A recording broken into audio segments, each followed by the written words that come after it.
Recording. Okay, so it's recording. It's recording? Yeah, it should be. Okay. Hello, this is Rachel with Daniel Davis on February 21st for my oral history interview project. I know Daniel as my brother. Dan, can you please introduce yourself? Hello, my name is Daniel Davis. I live here in Tennessee, and I teach tuba at a college here at Small State University. Okay. So to start, where did you grow up? I grew up in the Bay Area, San Jose, California. Okay. And then you said you currently live in Tennessee? Yes, I currently live in Cookeville, Tennessee, about an hour east of Nashville. And is there any weird food combinations you really enjoy? Weird food combinations. Not really. I don't know. I mean, people think that like fish cakes are pretty weird, so I guess like fish cakes and anything else. So You're like, yeah, I add that to everything. Yeah. And do you have any siblings? Yes, I have. Well, I guess you and Gabe, my brother. So 3 or 2. Okay. So I want to start off with childhood. What is your earliest memory of childhood? Oh gosh. Maybe like Christmas when I was 5, maybe. Getting the Pokemon Yellow game on the Game Boy Color. That's the first memory that I have. I don't remember anything else before then. I guess maybe because it's such a strong memory, like something I enjoyed a lot. So I guess everything else before that I didn't care about. So. And what did you like to do as a child? Love to play video games with Gabe, and played a lot of sports like football, but I didn't like football. Did not like it. Why didn't you like football? Well, I didn't like to hit people. I was scared to hit people, and I was scared of being hit. That's why I always got put on the bench. So, but yeah, I like to do sports and video games, and I mean, if we're talking about like early childhood, I mean, are we going? Is there a separate section for the teenage years, or is this just childhood? Yeah, this is more focusing on childhood. Okay. Well, yeah, sports and video games. I didn't enjoy piano at the time, but looking back at it, I wish I could still do it. So I would enjoy it now if I had kept playing. So, But yeah. Oh man, yeah, definitely. And what was your relationship like with your family? So we can go separate. Like, what was your relationship like with your parents, and then what was it like with your siblings? Sure. Well, so with Dad, it was weird for him because he was always gone all the time. I just remember him leaving work before we'd get up for school, or we were eating breakfast as he was walking out the door. And then he wouldn't get back until later, and then he'd take his afternoon nap or whatever. And then that was it. He was involved in a lot of stuff growing up, doing football and stuff like that. So he was definitely there.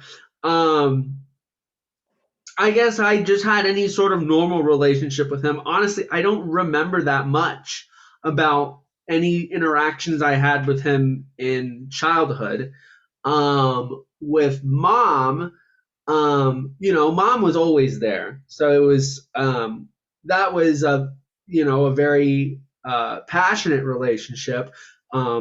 I think, as kids, we were like, oh, she's that, stereotypical Asian mom, especially with me doing VIP Kid now and seeing those moms, very, very similar in behavior. And so, kind of the tiger mom type of thing, but obviously it was done out of compassion and, her caring about us.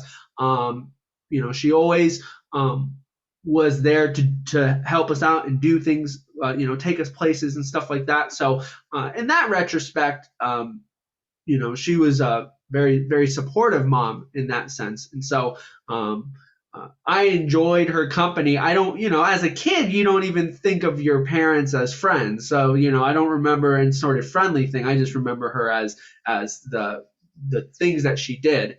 Um, Obviously, with Gabe's my best friend. We did everything together. We're just two dinguses doing dingus things, basically. Um, so we'd always be playing outside and playing video games together, and we had to share a room and everything like that. Um, but yeah, and then of course the relationship with that was always a little different because you were just the odd girl out basically with in the trio. So I mean, gosh, honestly, like I don't remember a lot of stuff that we did together. Do you at all when we were kids? Um, Honestly, I don't even know if I could depict like you guys separately. It's maybe Right, more like that's what I all was of us thinking too. together. Right, I can't remember anything specific about you and I. I mean, I know we did stuff together, but I always just thought of it as like you were kind of doing your own thing. So, Hmm. so I guess that's just the extent of it, in terms of Yeah. like early childhood stuff. You did your thing, and Gabe and I did our thing, and that was it. So, yeah. So how did you feel being a identical twin? Did you feel Oh, different? I didn't care. I didn't care. A lot of people are like, oh, like you need to, you don't have an identity or whatever. But like, I don't care, and especially now because we literally are in two completely different. We will never cross paths ever again in terms of like living situation and everything like that. He's gonna be there. I will never move back to California. So, our lives are so separate now, but, living together as kids, it's always Dan and Gabe, the twins. And we did the same stuff. So it was fine. But I think what made that relationship work really well is that because we were so close and we enjoyed each other's company, and it was never, and I'm sure he agrees, there was never a part where like I was like, oh, I don't want to be around Gabe. Like I want to forge my own path. It was always like, oh, I want to go play games. Okay, come on, Gabe, let's go. We're going to a friend's house. Let's go, Gabe. Like we always did stuff together. And so Mhm. and it was never sort of any animosity towards that. It was always a lot of there was always a willingness to do it. So yeah, I enjoyed it. I still enjoy it now. It's always fun talking to people about it because they just don't know Gabe at all. So that's always very interesting. So Oh my God, yeah, I bet. When you're like, yeah, I have a twin. right, yeah, because nobody They're knows like, anything what? about right. Nobody knows anything about my family because like I'm just like doing my own thing, and like they know I don't go home for holidays or anything anymore. So it's just like Mhm. who's Dan's family. So yeah. Yeah. So I heard you say something while you were talking. You said that you would never move back to California. hmm Why is that? Because I enjoy my independence. I enjoy being able to choose. Um, uh, I enjoy being able to choose when I get to see my family, and I also enjoy having a completely separate life that no one can, come into, and I did that through distance. I didn't want dad to be a part of my life when I left here. I wanted it to just be me, and that's it. And I wanted to be independent. And so I used distance as a way to basically just get away, and forge my own path. And so, from a logistical standpoint, there's nothing left for me in California in terms of my career path. It's not going to work over there. I could go anywhere, but I definitely don't want to go there. There's just nothing there for me. From a personal standpoint, it's being able to be completely independent without any sort of outside influence. So. Mhm.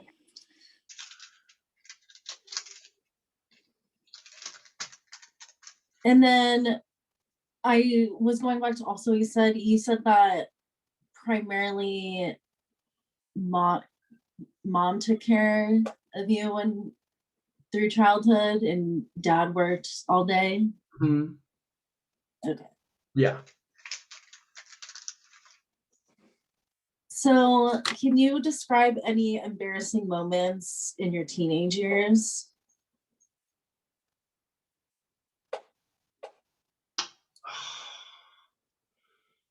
Any embarrassing moments my teenage years? Gosh, I don't know. Did I do anything embarrassing? I was just a nerd, so I didn't do any embarrassing things.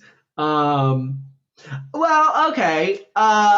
You may not know this. You may not. I don't think you ever. I don't. You probably don't know this, but you remember Adil Aroglu from high school? She was in our class. She played the marimba in the marching band. She was the same Uh-huh. age as us.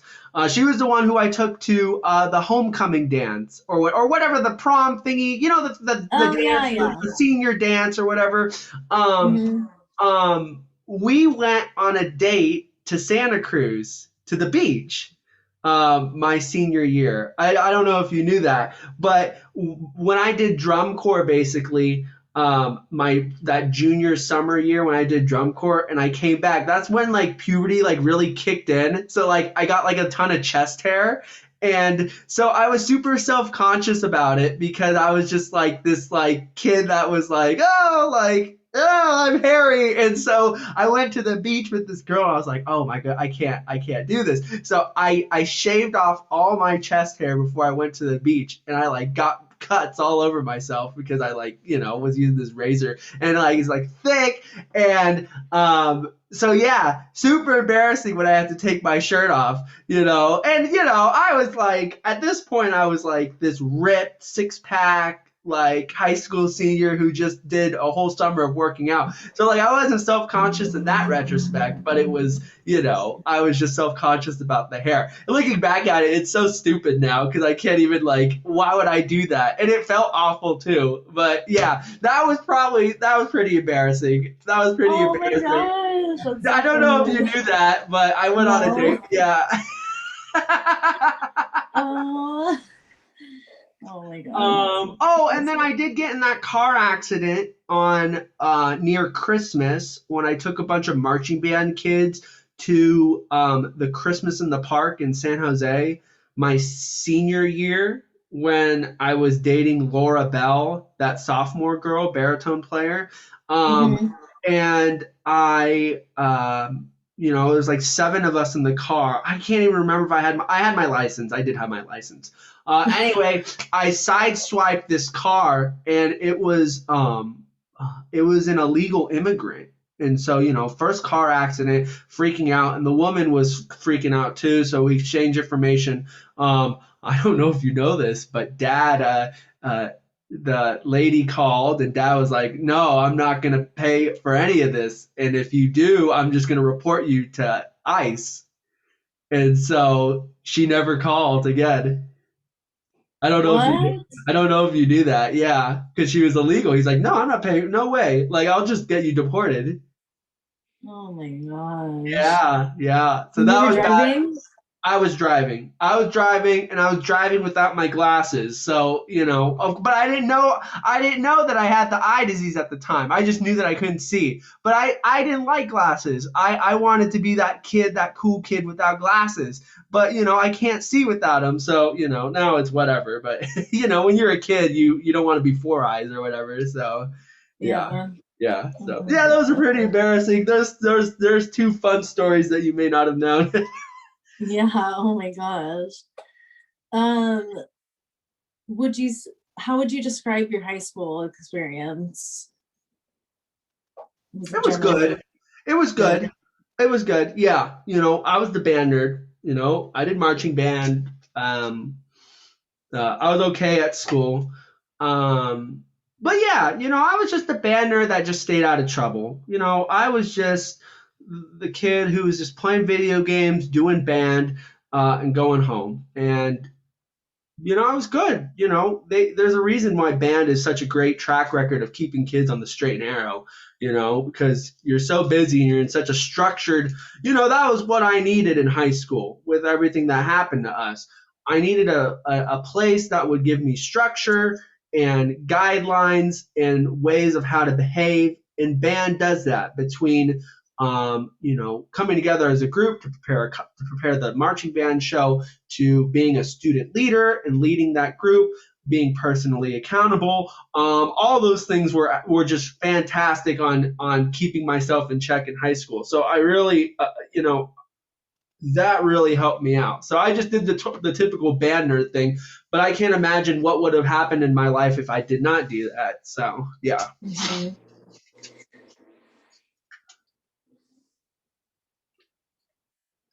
So can you, or do you remember what your initial reaction was to finding out about mom's death? Um, the very first reaction was like, oh my God, like she's gone.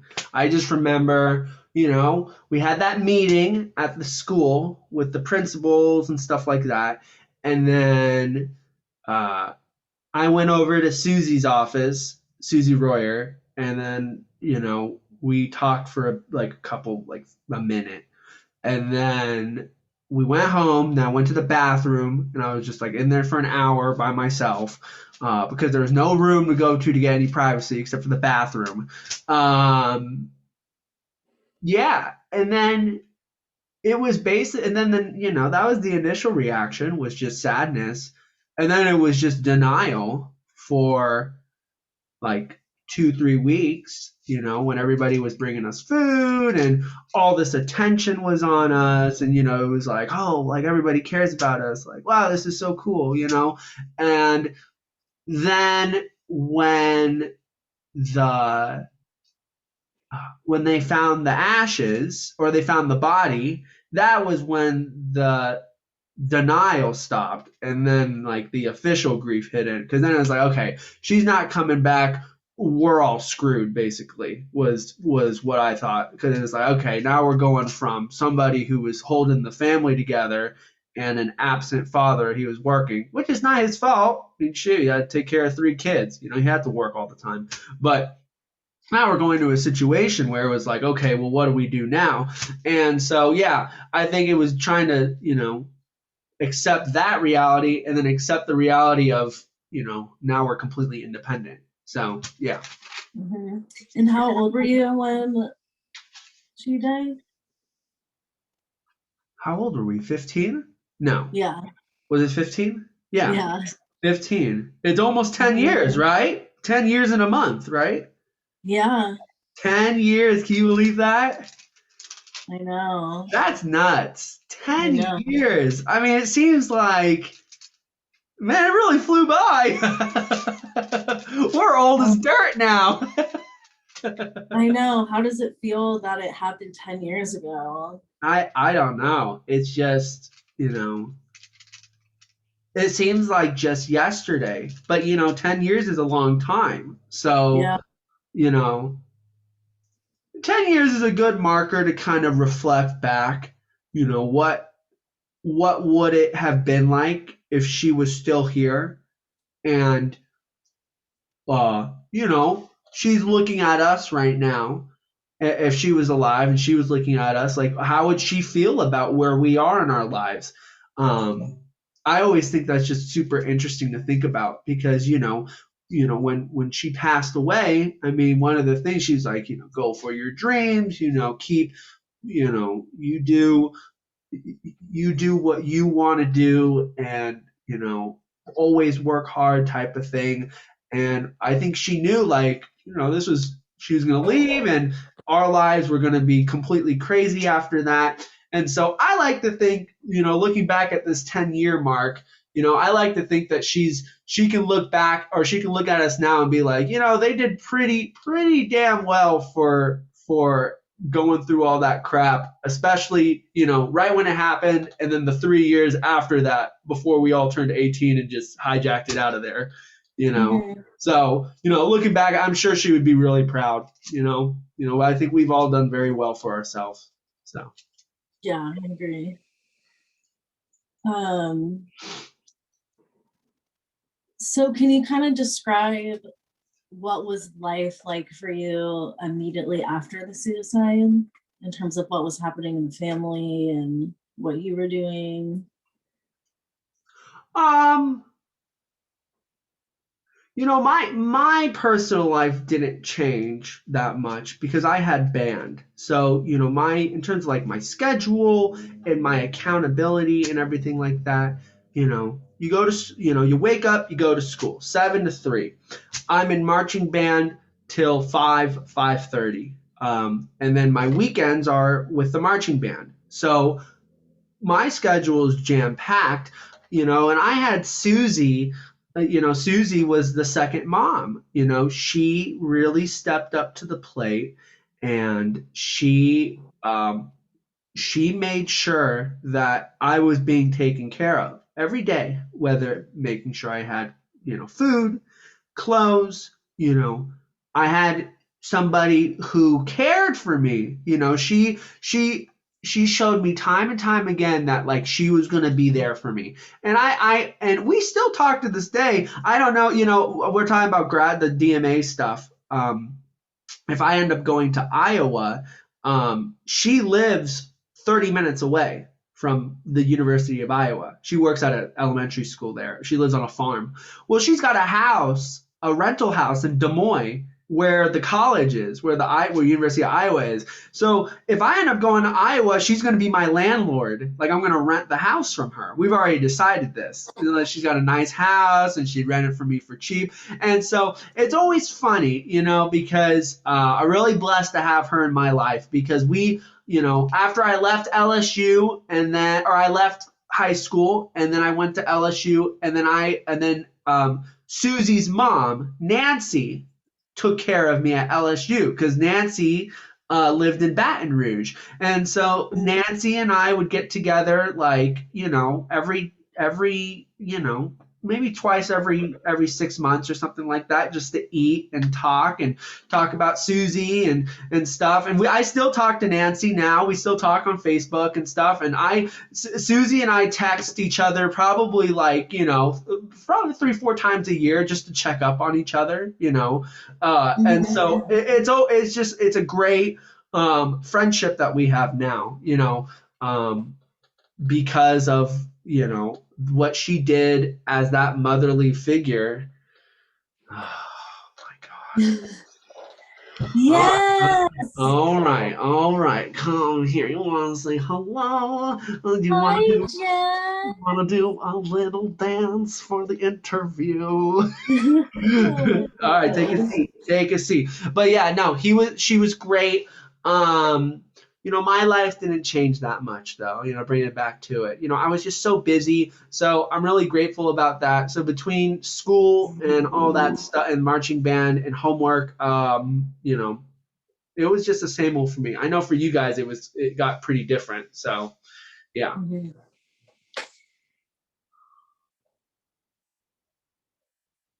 And so today, when you think about mom's death, what do you think about? Um, just about like, I wish that, you know, I wish that the struggles that she had, we could have encountered these struggles at this age, at 26, instead of 14, 15, because I wish that we could have been the people that she could lean on um, to help her get through what she was going through. Um, when it came down to it, she didn't have a lot of people. She really didn't. And we were too young for her to lean on. But I think by seeing how the three of us work together now, as you know, especially once we got older in the mid 20s, how we function as a trio and the way that we talk to each other now, and the maturity level that we've all gained because of in the last 10 years. I think that if I could go back, I wish that we could have used what we've got now to help her back then. We couldn't, obviously. We were idiots. We didn't know any better. We didn't know anything when we were 15. You can agree with that. I teach these 18-year-olds now. I teach these 18-year-olds because they don't know anything. Some of them are dumber than a sack of poop. Like they're idiots. But when we were 15, we were idiots too. We didn't know anything, so we couldn't help her. That's what I wish. I wish that we could go back. I wish that we could be the adult children that she could lean on to become friends with her. I wish that we could be friends with her instead of parent-child. That's what it was. It was parent-child. Mm-hmm. You don't become friends with your parents until, God willing, you get older and you don't hate them. And so, yeah, that's just what I wish. So that's what I think about looking back at it. I don't have any sort of animosity or anger or anything like that. There's no point. I don't have time or the energy to reflect on that and be like, woe is me. Why is it like it is? It's been 10 years at this point. Nothing's going to change. So we just have to keep moving forward. Mm-hmm. Yeah. So you feel like you've kind of gone through the stages of grief and you've accepted everything. Yeah. Oh yeah. I look at it like this, especially with the holiday stuff, I got to go to Cameron's place again for Christmas. I think in the last 8 years, I have spent 5 Christmases with them. 5 out of 8. That's over half. I think I've only spent 2 Christmases in California in the last 8 years. One of them he wasn't even there for. I remember that one. But every time I went over to their house, I was always hurting every time during Christmas. And Nancy, Cameron's mom, was so great about sitting down with me on Christmas Day and being like, I know it's hard for you, but we love that you're here and you're part of the family. She always, and all the her own kids were opening presents in the room. And she always, every Christmas, always took the time to just pull me out, like take me to another room on Christmas Day and be like, look, I know this is hard. Like, just know that like we love you so much. And like that meant so much to me. And this Christmas, this year was the first Christmas that I did not feel any pain in my heart on Christmas Day. I wasn't like, oh man, like, why can't our family be like this? Because it's never going to be. Our family's a disaster zone. Let's take a quote out of Grandma's quote book here. Our family's a train wreck. It's true. It's absolutely true. And I wish if people only knew the underlying issues that the children have with everything that's happened, they would be like, whoa, they're the triplets. They were the golden family of the Cambrian Park area. Well, no, it wasn't like that at all, especially after she passed away. Became one of the most disjuncted families in the Bay Area. But so this is the first Christmas I haven't felt any sort of, I wish our family was like this. I'm very grateful that I have been able to find other families to fill the hole in my heart that I lost when I was 15, which was family. I didn't have family after that. So it's been nice. I'm very lucky. I know it's a little bit different for you guys, and I know it's been getting better, but yeah. So How does it make you feel that our family isn't connected like that and doesn't have that relationship? and I wouldn't even say it's between the three of us. I don't know. Do you agree? I don't think the problem is between you, me, and Gabe. I think the Uh-huh. three of us are pretty good. I think that's fine. We still talk. It's not like, but it's between us and the familiar. That's the problem here. I don't care. I don't have any desire whatsoever to create any sort of close relationship with them because at this point in my life, I don't need it anymore because I have filled those holes that were left with other people. So, which is Mhm. sad because, I can see I can see dad trying to come back, especially into my life. He calls me, and he's like, hi, Dan. Hi. Just checking up. Okay. How's the weather? First question every time. How's the weather? It's like, come on. That's all you got? That's all you got? I haven't talked to you in 2 months. I haven't talked to you in 2 months. How's the weather? How's the weather? Your son? Okay, whatever. But I feel bad because he's trying to rebuild what he lost, which basically when we all turned 18 and we all just we went away, that was when he lost it. He lost it. He lost us. And then it took him 3 4 years to realize, oh my God, my kids are gone. I have no one. Where are my children? And so Mhm. now he's trying to rebuild. But now we are older, we are more mature. We see him in an adult light because we are voting adults, tax paying adults. We have adult opinions and adult maturity. So we see how he acts as an adult. And then it's like, well, is this someone who I would want to go grab a beer with on a Saturday night? Well, no, absolutely not. Not at all. So because like that's not like I wouldn't want to be friends with him. Mhm. That we don't have anything in common. So I feel bad in that sense. Because he's trying really hard. But and sure you could say, well, stop being a terrible son and try to reciprocate some feelings here. But there's there's too much damage, and I think you can agree with this too. And especially talking with Gabe, too much damage to be undone. Too much. Um, and when it comes right down to it, he, the consistency of dropping the ball is the biggest problem. He didn't go to Mhm. my LSU graduation. He didn't come to my tech graduation. He hasn't come to one single concert since I left LSU or since I left. He came to the football game in October, like after 3 months after I left.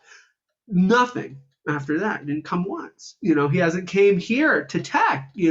Seen me working with my students or came to one of my faculty, recitals or anything like that. Mhm. So, it's like, okay, you want to build the bridge, but I don't see it.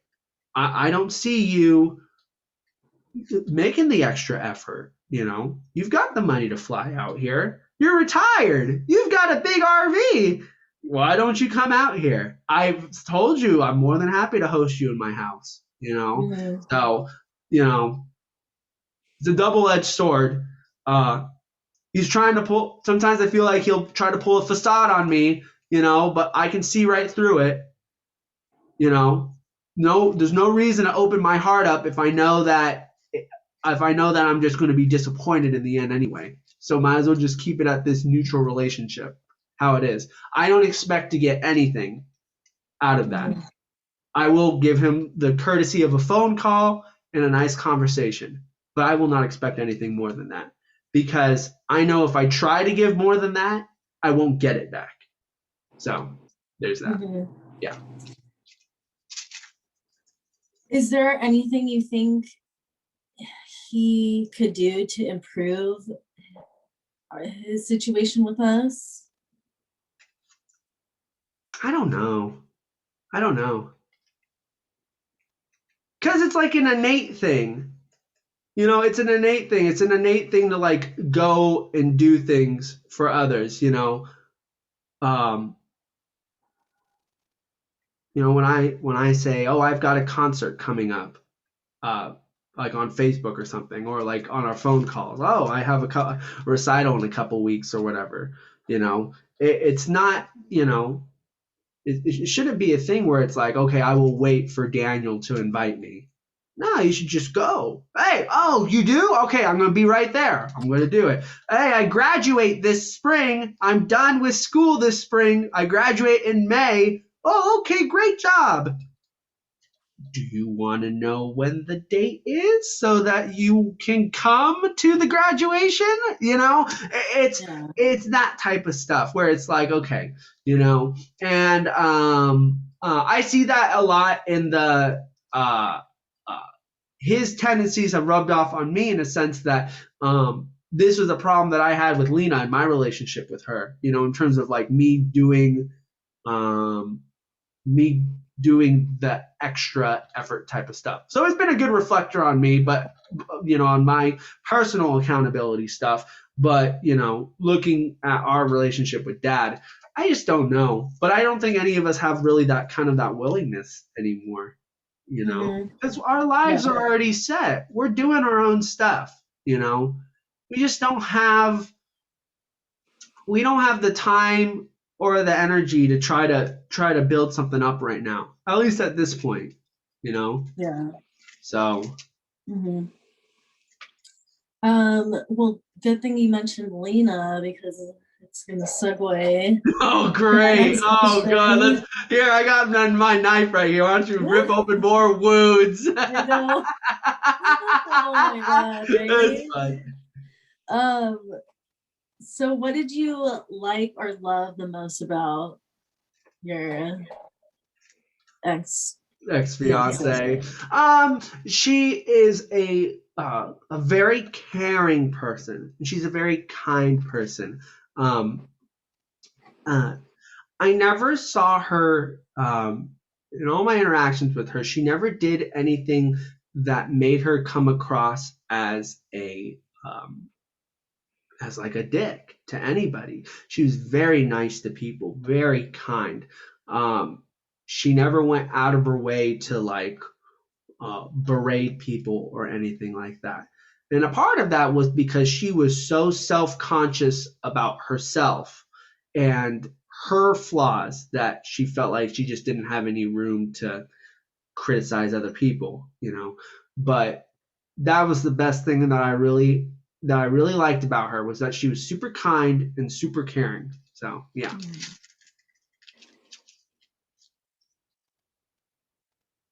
And how did you guys show love to each other?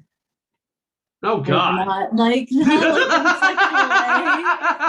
Like but I mean like in You a run these questions out before, didn't you? yeah, Oh I God. guess reading it out loud it just makes it different, but I meant more like in your daily lives. Sure, sure. Do You you know, guys at share least like when we first started dating, it was a lot of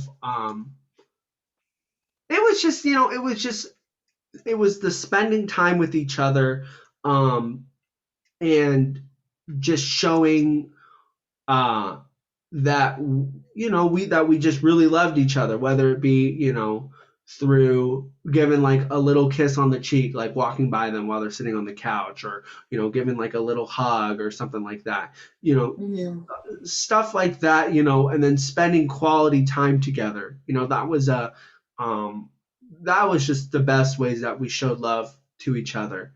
um and you know, seeing each other when I was at work and she was at school, her swinging by the office and stuff like that. And then things kind of took a turn for the worst when the problems started to arise, and all those little things that we used to do, we didn't do anymore. And so, yeah. So was there a certain problem that caused your breakup, or was it else? So I mean, basically, it was three things. Number one, I had to work too much. When my student loans kicked in, um, I just had to work like a madman. With at least starting with VIP Kid, I was working like a crazy person. I still work like a crazy person now. I'm definitely working over 40 hours a week. But when I started with VIP Kid, I was working. I went from just doing the normal working at tech to working like 65, 70 hours a week. And so I we barely saw each other ever. We just went to bed, we woke up, she went to school, I was working, we came home, she went to bed, I'm working. That was basically our life. And then so that was my problem.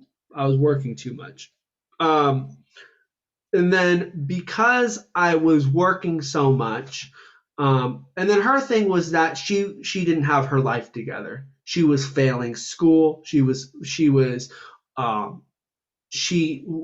have financials together. So when we were trying to work on, when I was in this financial situation of I can't pay my rent anymore. I don't have any money.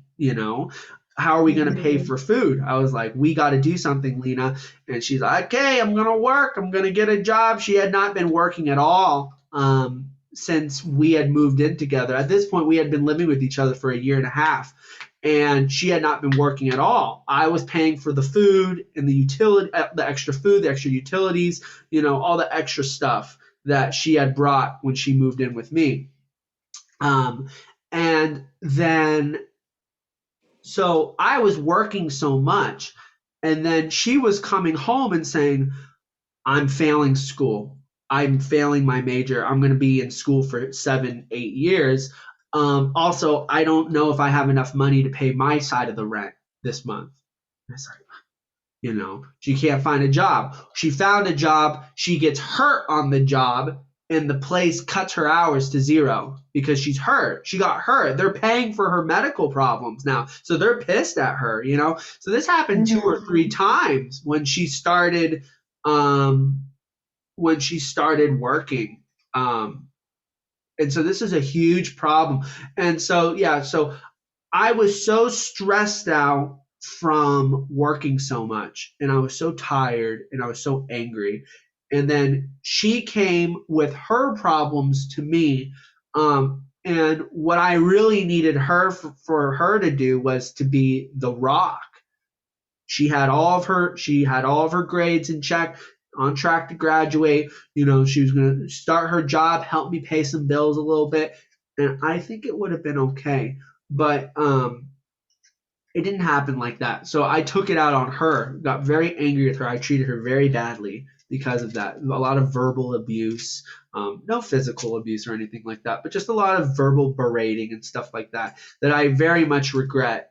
And then looking back at it too, this didn't just stem from that. I did not have a lot of respect for her as a person, not because of her character, has a great character, but she was not an adult at this point in her life. She was still a child. She could not function in society with the way that she talked to people, with the way she handled her finances and her life decisions. She did not know how to do any of that. She could not make any decision on her own, which was very frustrating for me as a very independent person. I mean, I am so independent, it's ridiculous. And so the way I would talk to her, because of my opinion of her, was very derogatory. And looking back at it, I could see it. It's like, man, I kind of treated her like an asshole. I was an ass sometimes. I said some really mean things to her, and I really shouldn't have, because bless her heart. I mean, she just took it. She was like, yeah, I am stupid. And it was like, looking back at it, it's like, why? Why did you say that, Dan? Like, why were you being that abusive? Like, you're a total dickhole. Like, you shouldn't do that. And so, um, looking back at it, I mean, I don't have any regrets of us splitting apart. I don't think it was going to work. She was not the person I needed. I was not the person that she needed. I need somebody who is very independent, like myself, who's got their life together. Or, if they are in school, at least they have a solid head on their shoulders in terms of making independent decisions. But I also know that I need to change myself as well. The way that I treat people in the way that I show compassion towards others. And is that maybe because I'm trying to like shelter myself from any hurt? Maybe, sure. So I take like the assertive dominant position so that I know that I will never be hurt by that person by being that top guy always pounding down. Sure. I bet you if I went to counseling, that's probably what would have came out. What would come out is that situation. But but that relationship taught me a lot about myself. And I still have problems with this. I'm trying to be better about it, especially with the younger students. Because, sometimes I'll be like, what? Like, I'll be like, what's wrong with you? Like, what made you think that was like a good idea? And it's like, well, Dan, step back, okay? Because they're 18. They don't know any better. Like, to them, that's the right decision at the time. You've been through some stuff. So of course, as an adult, you like, okay, that's not right. So instead of berating them about it, you need to teach them. So I'm trying to get myself to this point because I'm so used to, and that's why I did with Lena. I'd be like, what the fuck are you doing? Like, what's wrong with you? Like, yeah, and so it was that type of stuff that made that relationship just not work. So I think we both know because we both know that we both had problems in the relationship and I know this because since we have broken up, any correspondence that Lena has done with my work colleague at Tech about our situation, about Lena and I's situation, has never been negative. Has always been positive, like about me. So I'm sure she still hates my guts probably, but she will not openly admit that in public, and that's great. But I know that she did enjoy our relationship when we did have one. It was a nice relationship. We had a great friendship. We are very good friends. We have a lot in common. And I have if we could still be friends, that'd be great because I think she's a great person. So I don't have any ill feelings towards the relationship, and I don't go around saying Lena's a dumb sack of shit. I don't do that. That's so stupid. I never trash an ex like that because she doesn't deserve that. She doesn't deserve that at all. Because she's not that type of person. It's not like we cheated on each other. It's not like things got super abusive, like physically abusive and crazy. We just had a series of really, really bad life situations between me having to deal with this financial stuff and her failing school.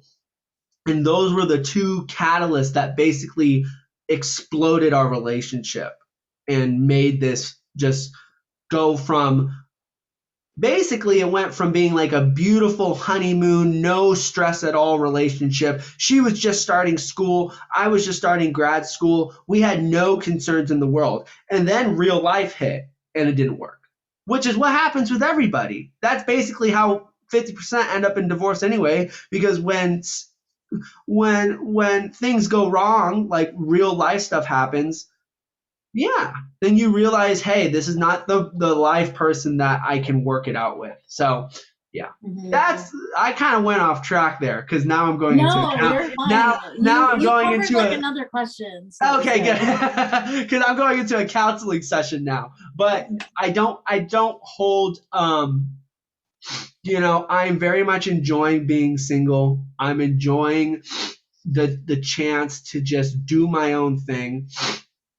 And I am enjoying my financial stability at the moment and my ability to not be restricted in what I do, which is why I'm going to go get my doctorate, because I felt restricted before. I mean, I made the job at Tennessee Tech. I asked them to let me stay at Tech so I could stay with her. I mean, the plan was, because if she was on track, she would graduate this spring. She's a senior right now. She would graduate this spring. The goal was for me to stay here for 2 more years. So I'd be here 4 years. She'd be here 4 years. She graduates, and then I go get my doctorate, and she comes with me, and she gets a job teaching music wherever we were in the country. That was kind of the goal. It wasn't working. It was, I'm going to be here for 7 years. I was like, what? I can't stay here. I can't do this I can't do this part-time life like this, like juggling all these jobs. And she's like, well, you can leave whenever you want. It's like, I don't want to do that. I don't want to do long distance. We were doing long distance King's Brass for, I'd say, over half our relationship was long distance, actually, because I was always on the road. I was on the road 5 months out of the year for 3 years in our relationship. So, I mean, it was a long time. And that definitely took a toll on us. We tried our best, but I don't care what people say. It's very nearly impossible to make it work, to make that type of thing, make that type of situation work. So, and I signed my soul to the devil again, touring this year. So, we'll doing this touring thing this summer. So who knows? You're actually going to be traveling? Don't even get me started. We have a full 10-week tour scheduled for this summer. Like, all the church, we're fully booked. It's not like we're like going out and we have no concerts. We are fully booked this summer. Every day we are playing this summer for 10 weeks. A lot of outdoor concerts, apparently, socially distanced concerts. I don't know how I think we should can it, because we're screwed. Oh my God. I mean, that's scary. How do you feel about that? Well, I'm fine, because I get my second dose of the vaccine in 3 days. Okay. So once I get my second shot, I'm going to be at 95%.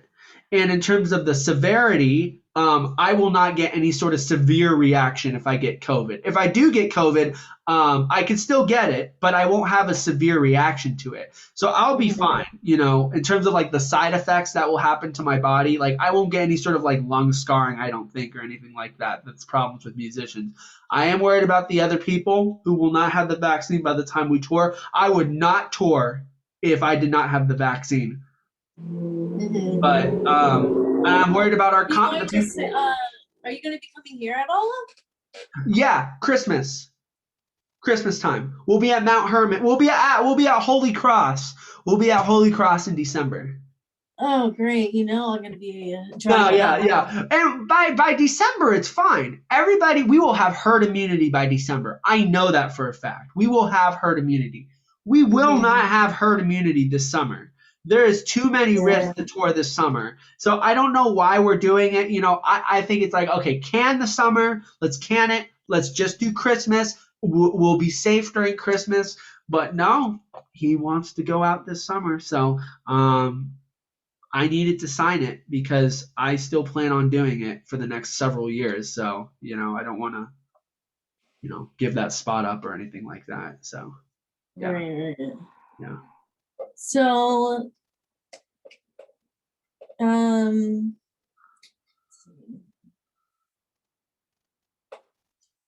what is your favorite thing about your life today? I know I shouldn't say my manga collection. Why did I know you were going to say that?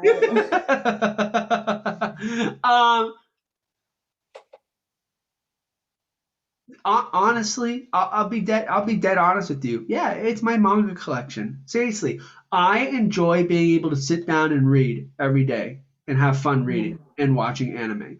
Um, I don't like Tuba anymore.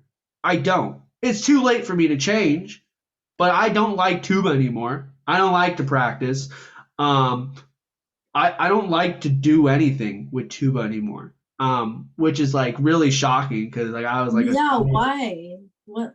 I've never heard you say that. it's not fun for me anymore. It's lost. You know, when you do your hobby for a job, it's not fun. It's just not fun Mhm. anymore. You know, I I do when I teach at Tennessee Tech and I teach tuba and I teach VIP Kid, I have the same exact feelings in my heart for both. I don't go to tech and I teach tuba and I go, man, I'm getting paid to teach tuba today. How ooh, I have the best life in the world. No, no, I don't. I sit down, I have the same feelings. Now, I haven't had a gig, I haven't played publicly since March 11th, 2020. It's been almost 365 days since I've performed on a stage in front of people. And Yeah. my identity revolved around performing 200 times a year. I was used to doing 200 concerts a year, and I went from doing 200 to zero. So I lost a big part of me in this last year. So the resentment I have towards music is honestly probably because of that. I want to tour again. I want to go on the road. I want to perform. I want I have not played with anybody in almost a year. Like I have Mhm. not performed like my students have. My students have been performing in groups and stuff like that, but I have not performed in any groups in over a year. I've only sat in a practice room and played by myself for the last year. Very Wow. demoralizing as a musician. Emotionally, you lose yourself. So that's why I resent music right now because of what the pandemic has done to my field, basically destroyed it. And I miss that a lot. So I think once things start to open back up, I can start doing concerts again. I think I'm going to enjoy it a lot more. But I do think of Mhm. it like this.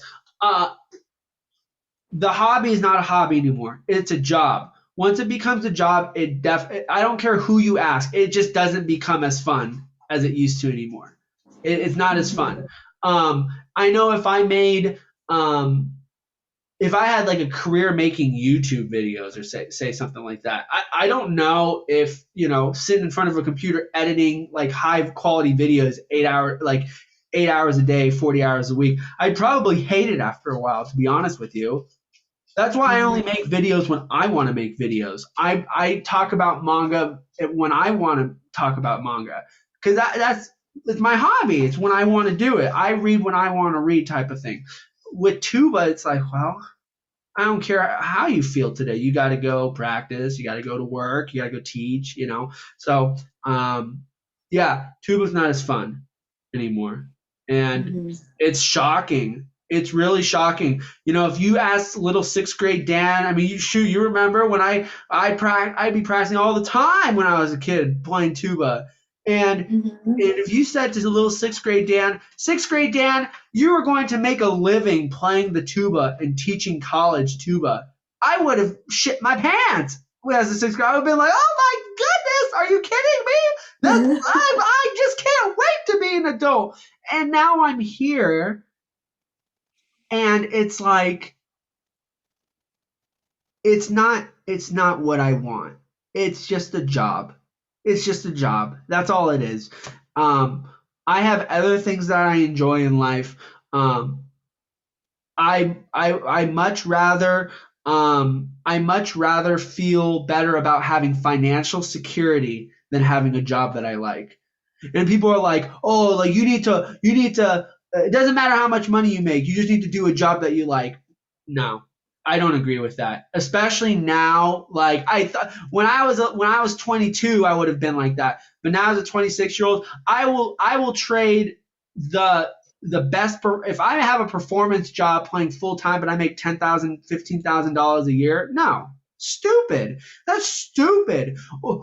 Because then I'd go home and I'd be stressing out about how hungry I'm gonna be. I don't care how much fun it is to play tuba. I'm still going to be hungry. So, what's fun about being hungry? I have fun sitting down on my couch and thinking to myself, I've got money in the bank to pay my rent and I'm sitting comfortably. I can buy fun things. I have food on the table. And it makes me feel good.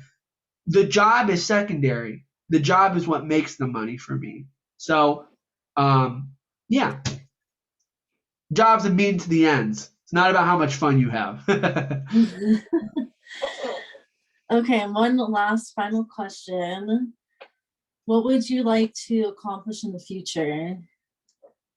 Or where do you see your life going? I want to get my DMA. I want to get a full-time job. I want to get married and I want to have a kid.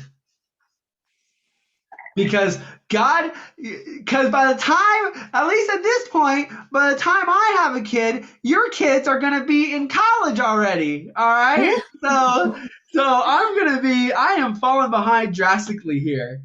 So. Oh my God, no rush at all. No, I know, but I need to get my, honestly, I haven't even thought that far ahead. I need to rekindle my passion for my career before I start focusing on like anything personal in regards to relationships or anything like that. But yeah, no, I want to start a family. I love to start a family, and I think I'm ready. I'm ready to do the next thing, and whatever relationship happens, in the future, I know how to approach it properly now.